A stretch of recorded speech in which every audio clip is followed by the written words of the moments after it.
turongeye kubaha mwiriwe canke bwakeye bakunze mudukurikirana kuri Mabayi Media TV aho muri hose muri rwa rukurikirane rw'ibiganiro bica kuri televiziyo Mabayi Media TV.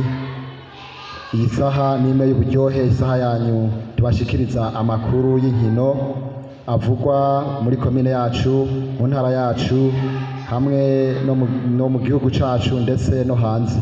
Uyu munsi rero muri studio mukaba muri kumwe nanje dushimira Imana Mathias Clement aka Papa Kamavinga, ku buhinga bw'ivyuma turi kumwe na Shimira Imana Desire, kuri kamera turi kumwe na Niringiyimana Jean Nestor aka Nestabi, abandi kumwe kandi n'abatumire bahire nagize bakwiye kuba kumwe nabo uyu munsi. Mu buryo bwanje turafise Ndayisenga Jean Marie asanzwe arongoye ivyo inkino muri DCE Mabayi, turamuhaye ikaze mu kiganiro cacu Mabayi Sports kuri televiziyo Mabayi Media TV. Murakoze cyane nkuko baje kubivuga, nkaba nsanzwe ndongoye inkino muri DCE Mabayi, nitwa Ndayisenga Jean Marie. Tukaba tugiye kuba hamwe muri kino kiganiro kugira ngo twishure mu bibazo, duhanahane ivyiyumviro kubija kuvugwa na cane cane ku rukino twabonye imbere yanyu. Murakoze.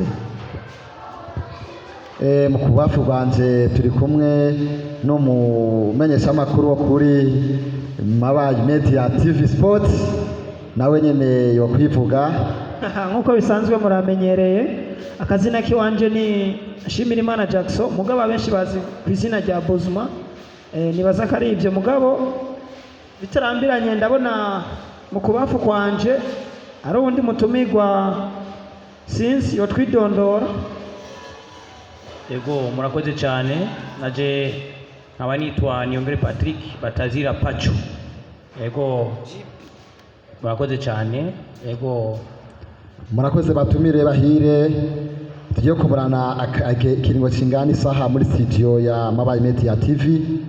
Rero ndongeye kubaha mwiriwe, turanezerewe kuba mudufise, kuba tubafise, kuba dufitanye, tubatumira kandi gukurikirana Mabayi Media TV ku ma YouTube yanyu. Uja muri YouTube ukandika Mabayi Media TV, ugaca uja kuri recherche mwironderero, gacubona ahantu hari sabone cyangwa subscribe bivanye na telefone yawe kirimo irimwo, ugacukirikamwo uca winjira ahantu hakameze nk'agakengeri, ucujamwo ugakirika candika tuti.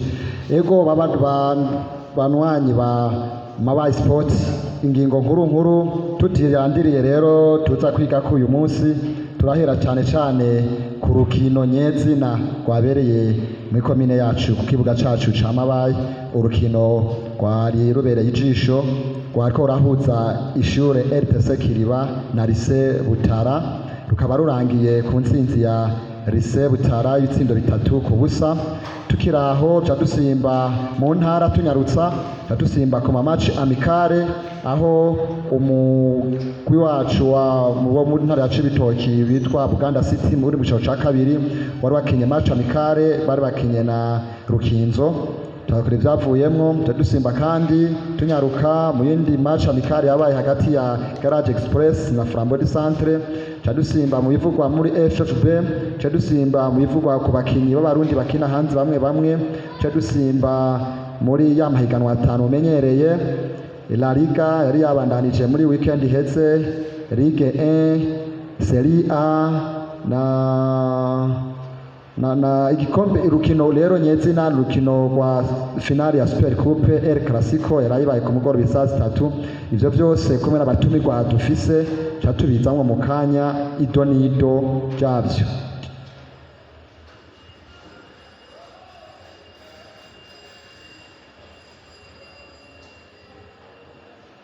Ego bakunzi ba Mabayi Media TV, turandire tugenderako tunyaruka kubijanye, turebere hamwe ivyaranze urukino ruhejeje kuba hagati y'umugwi RTC Kiriba hamwe n'umugwi wa Lycée Butara cangendera ko mbanza ndabibutse liste de base yari yatanguye ku ruhande rwa RTC Kiriba mu igoro nimero 1 hari Jire Ndayisaba yari yambaye nimero 1 mu mugongo, nimero 2 yari Nzeyimana Joseph yambaye 2 mu mugongo, 3 yari Irumva Trésor yambaye 8, Nije imbere Fredina yambaye 3, Igiraneza Fisto yambaye 15, na Kirutimana Jean d'Amour yari yambaye nimero 10, naho Umuremyi Bertrand yari yambaye 6, Uwikunda Olivier yari yambaye nimero 5, Niyi Bikora William yari yambaye 6, Niyo Ngabo Cedric yambaye 9, Irangarukiye Jezi yari yambaye 14. Tutarandiriye tugende kureba bari batanguye nabo ku ruhande rwa Lycée Butara mu ipoto hariyo Mbonimpa Arnaud, kabiri zari dufise Iranyitungiye Alexis, 3 hari Faris Gervais, 5 yari Yves, 6 yari Asensio, 7 yari Naso, 8 yari Jimmy, 9 yari Landry, 10 yari Theogene, 11 yari Edgar. Ego kuri urukino rero reje ko kuba rwarangiye ku ntsinzi ya Lycée Butara ku bitsindo 3-0. Mpereye mu buryo bwanje entraîneur twovuga ni entraîneur cyangwa n'uwajejwe ivy'inkino muri deseye, urukino warubonye gute? Murakoze cyane. Urukino nkuko twarubonye rwa rukino rubereye ijisho rwiza cyane, biraboneka ko harimo ubuhinga ku mpande zose, naho haburana babiri agatsinda umwe. Ribaza umuntu wese yari ngaha yarubonye rwa rukino rubereye ijisho cyane. Rero ku mpande na cyane cyane kuri RTC Kiriba biragaragara neza ko urukino bari bagwiteguye uko bashoboye kose, ariko nk'umuhinga mu by'inkino nashoboye kubona ko bari babuze imyimenyerezo ikwiye. Ndibaza na mwebwe mwabibonye, kuko bagerageza guhanahana mugabo kubera ko bafise inguvu nke mu maguru bitewe n'uko amatize yabaye make cyane, ibyo byatumye tudashobora kumara iminota 90 yose urukino dushobora kuba tubifise mu minwe, kuko igice ca mbere naho byashitse bakadutsinda mu gice ca mbere itsindo 2-0. Igice ca mbere twagikinye neza cyane, mbere haraza kuboneka n'ihinduka mu gice ca kabiri, aho urukino byagaragara ko umupira waguma ku ruhande rwabo abo muri Lycée Butara, byerekana yuko bari basatiriwe cyane, ariko amahirwe ntihari yadusekehe uno munsi. Murakoze. Tukiri aho nyene nikubaza ikibazo, muvuze yuko Lycée Kiriba RTC Kiriba yoba yarushijwe kubera imyimenyerezo mike. Neza na neza jewe ndeba ahubwo hari ikintu cyo kimefise ubwo Lycée Technique Kiriba ntiyoba yijajaye kubera yari yabonye yavuye hamwe komini wacu bisa nk'ibiyoroheye mu gusohoka, yavuga ati n'urukino reka ntago turofise, yoba yaje gukina yamaze kwiyumvira ko yatsinze burya agaca yiberamwo gutsindwa. Ku ruhande rumwe nibyo, ku rundi ruhande sibyo. Biboneka neza yuko kubera yuko bari basanzwe baratsinze inkino zitari zike, byabereka neza yuko n'izindi match bazohava bazitsinda. Ibyo bicaye batera kudakora imyimenyerezo ikwiye, kwa kwijajara nyene ariho kubonekera ngaho. Majambo makere Kiriba yatsinze kwijajara na cyane cyane. Okay, mu rundi ruhande rw'ubafu ndafise ubundi mutumire ariwe bitwa Niyongere Patrick aka Pachu, nawe reka ndamubaze nyene kuri urukino kuko niho yarari nigeze no kubona yari ariko arafasha uwari karamenyereza Lycée RTC Kiriba. Nyakubahwa entraîneur wa Lycée Kiriba, mwendiki mwarushijwe ku rukino mweje gukina hagati yanyu na Lycée Butara? mwabuze iki kugira ngo nanyu mutwereke bwa butwari bwanyu? Ego murakoze cyane. Ngerageje kubiraba muri rusangi RTC Kiriba yarushijwe ku mpande zose. Bwa mbere yarushijwe inguvu na Lycée Butara.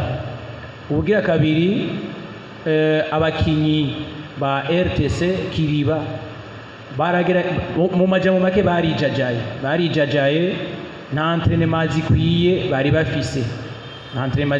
bafise bivanye n'uburyo butandukanye, kuko urabona muri iki gihe turimo muri komine imvura iragwa ku bwinshi, entraînement zigaca ziba zike. Hanyuma ngerageje kandi gusigura ingene Lycée Butara yaronse intsinzi. Muri make Lycée Butara bo baje bafise inguvu n'ishaka ryo kurondera ibitego kandi hakiri kare. RTC Kiriba bo bijajaye kandi baza gutinya igihagararo c'abakinyi ba Lycée Butara, kuko ugerageje kubiraba abakinyi ba RTC Kiriba nka bose baricari imiyabaga n'abana. Tubiravye muri Lycée Butara nabo n'abakinyi bafise gabari, bafise igihagararo gikwiye.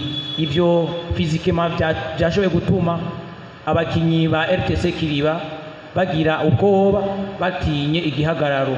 Hanyuma gato nagire ndababwire akantu gato nashoboye kurabira hamwe muri rusangi katumye bitagenda neza cyane kuri RTC Kiriba.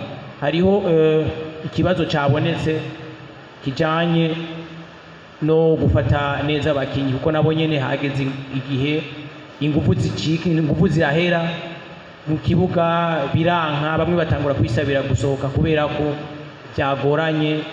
Urazi kuja mu kibuga afise entraînement ni kibazo gikomeye.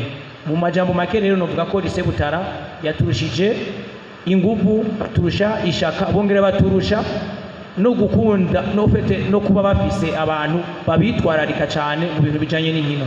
Muri rusange nibyo nashoboye kubona muri uru rukino.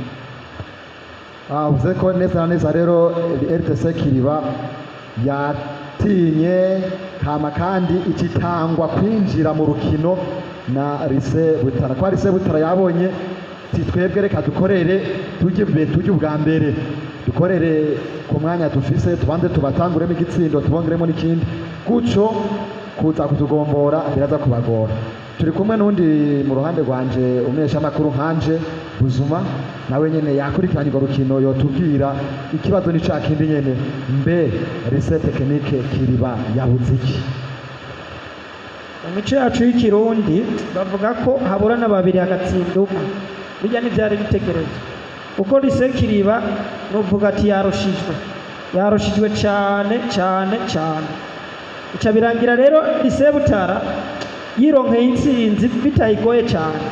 Ndaco gituma rero ekipe ya Lycée Kiriba yari yarushijwe cyane,